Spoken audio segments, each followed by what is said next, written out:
Hello friend, welcome to my new blog. कैसे हैं आप सभी? वेलकम है आप सभी का मेरे channel daily blog with Situ में। और मैं हूं आपकी अपनी सीतू। कैसे हैं आप सभी? आई होप कि आप सब बहुत अच्छे होंगे, मस्त होंगे, स्वस्थ होंगे और अपने अपने कामों में व्यस्त होंगे, जो आप लोगों को होना भी चाहिए। और आप सभी लोग कैसे हैं बताइए। दिल्ली में तो गर्मी स्टार्ट हो गई है। अभी 5-7 दिन पहले तक नहीं लग रही थी बिल्कुल भी गर्मी, लेकिन अब 2-3 दिन से महसूस हो रही है कि बहुत ज़्यादा गर्मी, जैसे पसीने वगैरह आना, किचन में काम करो तो पसीने वगैरह आने लग जाते हैं। और जैसे थोड़ा सा बाहर निकलो तो गर्मी महसूस होने लग गई। यहाँ अब गर्मी पड़ने लगी अच्छी खासी, और भी बोल रहे हैं कि ये गर्मी की शुरुआत है यहाँ पे। और आगे पता नहीं कितनी गर्मी पड़ने वाली है यहाँ पे, तो ये मुझे भी नहीं पता, क्योंकि गर्मी तो बहुत ज़्यादा ही पड़ती है। सर्दी सिर्फ 1-2 महीने पड़ती हैं, तो सर्दी में तो इंसान एडजस्ट भी कर लेता है कि ज़्यादा सर्दी लग रही है तो कंबल ओढ़ लो, या काम ख़त्म करके अपने कंबल में आके बैठ सकते हो, आप रेस्ट कर सकते हो। गर्मी में तो इंसान बेचैन हो जाता है बहुत ज़्यादा। कई बार तो इतनी ज़्यादा गर्मी होती है, इतना टेम्परेचर हाई हो जाता है कि ना तो कूलर काम करता है ना एसी काम करता है। वैसे मेरे यहाँ कूलर नहीं, एसी नहीं है, मैं आप लोगों से झूठ नहीं बोलूँगी, मेरे यहाँ कूलर है, एसी नहीं है। लेकिन हाँ, फिर भी कई बार कूलर भी काम नहीं करता, इतनी भयंकर गर्मी हो जाती है। अभी मई में बोल रहे हैं कि स्टार्ट हुई है गर्मी पड़ना। अभी जून जुलाई का महीना बाकी है, जो सबसे ज़्यादा गर्मी के लिए फेमस है दिल्ली में। और आप सभी से आज बात करने का मन हुआ। आज मैं एक टॉपिक पे बात करने आई थी, जो अभी मैं आपसे बातें करूँगी। और बताइएगा बस आज क्या हुआ मेरे साथ, आज मैं आपको बताऊंगी। आज मैं गई थी बेटे को स्कूल लेने, तो मैं घर का काम कर रही थी। आप लोगों को तो पता ही है घर में कितना काम होता है, तो आज मैं काम कर रही थी। एक साइड खाना बना रही थी, एक साइड कपड़े धो रही थी। मतलब सारा मैंने कर रखा था, फैलाया हुआ था सारा काम। तो कपड़े धोते हुए मुझे पता नहीं चला कि टाइम ज़्यादा हो गया। हाँ, बेटे की छुट्टी होती है 1:30 बजे, और टाइम हो गया था 1:20, मतलब 1:20 करीब हो गया था। तो जब मैंने देखा तो मैं एकदम घबरा गई, मैंने कहा इतना टाइम हो गया।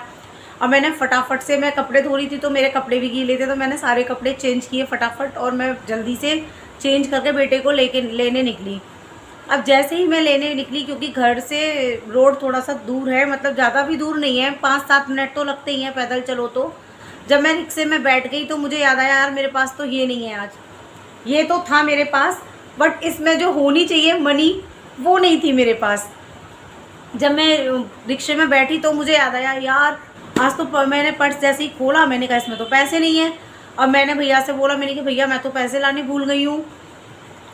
तो वो बेचारे इतने अच्छे थे भैया। मैं आप लोगों को इस वीडियो के थ्रू ये बताना चाहती हूँ कि लोग कहते हैं कि आजकल ज़माना बहुत ख़राब है, लेकिन इसी दुनिया में अच्छे लोग भी हैं, कि केवल बुरे लोग नहीं हैं। देखो, अच्छाई बुराई दोनों साथ चलती हैं। जहाँ अच्छाई है वहाँ बुराई भी है, जहाँ बुराई है वहाँ अच्छाई भी है। तो मैं आप लोगों को बताऊँगी कि मुझे आज इतने अच्छे लोग मिले। तो मैंने कहा भाई मैं तो सॉरी, रिक्शे में मैं तो पैसे, मैं पर्स तो मैं ले आई, बट मैं रात मार्केट गई थी, हमारे यहाँ मार्केट लगता है, तो मैंने सब्जी वगैरह ली थी और मेरे दिमाग से निकल गया कि पर्स में एक भी पैसे नहीं है। मैं जल्दी जल्दी में ऐसे ही लेके आ गई भाई। तो फिर बोला कोई बात नहीं दीदी, आप इस रोड से रोज़ आते जाते हो ना, आप मुझे नेक्स्ट टाइम मिलो तब दे देना। तो मैंने कहा भाई ठीक है, लेकिन मैं तो आपको नहीं पहचान पाऊंगी, जब मैं आपके रिक्शे में बैठूँ तो आप पहचान जाना और बोलना दीदी पैसे दे दो तो मैं आपको दे दूँगी। तो बोला ठीक है। मैंने कहा यार यहाँ तक का तो हो गया, फिर मुझे सेकंड रिक्शा भी चेंज करना होता है, फिर कैसे करूँगी? सेकंड रिक्शा चेंज हो जाएगा तो फिर क्या करूँगी? सेकंड रिक्शा मैंने चेंज किया, तो जैसे तैसे, मतलब पर्स में 4-5 रुपये थे, तो वो तो मैंने उसको दे दिए। सेकंड रिक्शे में जब चेंज करती हूँ बेटे के स्कूल के लिए, तो वो ज़्यादा पैसे नहीं लेता वहाँ से, जहाँ 5 या 10 रुपये ही लेता है। अब मैं वहाँ पे बेटे को तो मैंने स्कूल से ले लिया, तो इसकी एक फ्रेंड है भव्या, मेरे बेटे की फ्रेंड है वो। तो मैंने बोला उसकी मम्मी आती हैं, तो मैं वहाँ से उनसे आज मैं बोलूँगी कि आप मुझे दे दीजिए थोड़े से पैसे, मतलब घर पे जाने के लिए, किराए के लिए, और मैं कल आपको रिटर्न कर दूँगी। अब क्या हुआ, जैसे ही मैंने बेटे को स्कूल से लिया, तो पहले जैसे बेटे को लिया मैंने यही पूछा भव्या गई है? तो बोला मम्मा, भव्या की मम्मा अंदर है। मैंने कहा अच्छा। तो मुझे लगा कुछ बात करनी होगी टीचर वगैरह से, या कोई भी होगा कुछ काम उनको, इसलिए वो बातें कर रही होंगी।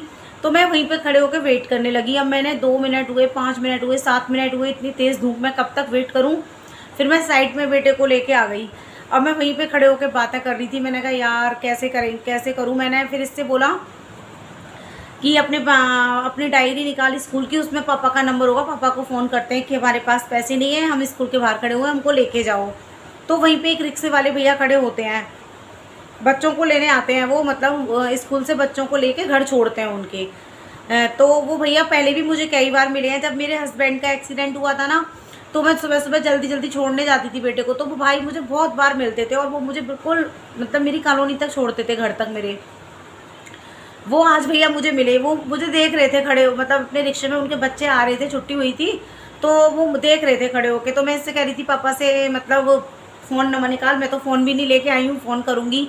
तो कह रहा मम्मा फ़ोन तो लाई नहीं हो। मैंने कहा रुको बेटा, अभी किसी से ना लेके फ़ोन करती हूँ पापा को कि हमें लेके जाओ यहाँ से। तो इतनी देर में मैंने उन भैया को बोला, वो मुझे थोड़े से लगे कि हाँ मतलब एक दो बार बैठी हूँ रिक्शे में तो जानते होंगे।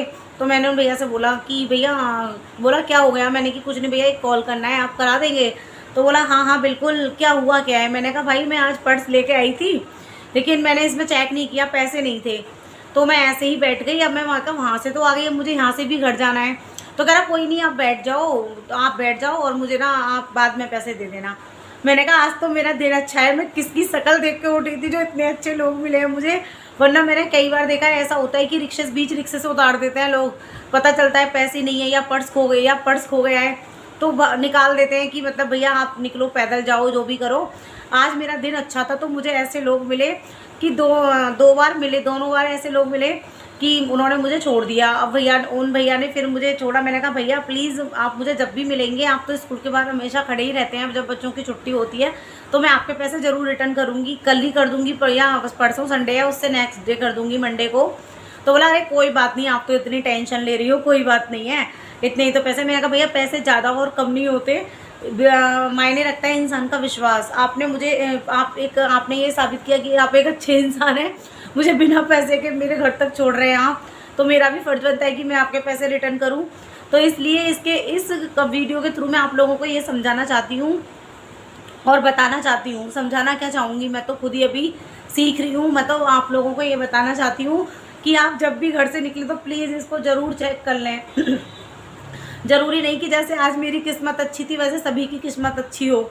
मेरी तो किस्मत आज अच्छी थी तो मुझे अच्छे लोग मिले जिन्होंने मुझे एक शब्द भी नहीं बोला और मुझे इतना हेल्प किया कि मुझे मतलब फ्री में घर तक छोड़ दिया। बल्कि वो पैसे मैं रिटर्न कर दूंगी कल उनको। आप जब भी घर से निकलें एक बार अपना पर्स ज़रूर चेक कर लें, तो वरना फिर आपको कोई प्रॉब्लम वगैरह फेस करनी पड़ सकती है। तो हो सकता है आपको इतने अच्छे लोग ना मिलें जितने मुझे मिल गए हैं। इसलिए तो आप बताइएगा आपको मेरी वीडियो कैसी लगी, और वीडियो के ज़रिए जो मैं आपको अपना संदेश देना चाह रही हूँ वो कैसा लगा वो भी बताइएगा। क्योंकि मेरा तो यही मानना है, आज से मेरे को तो ये सीख आ गई कि हमेशा मैं जब भी निकलूँगी घर से एक बार पहले पर्स चेक कर लूँगी पैसे हैं या नहीं। आप लोगों को भी यही कहूँगी, आप लोग भी चेक करिएगा ताकि आपको कोई भी प्रॉब्लम का फेस ना करनी पड़े।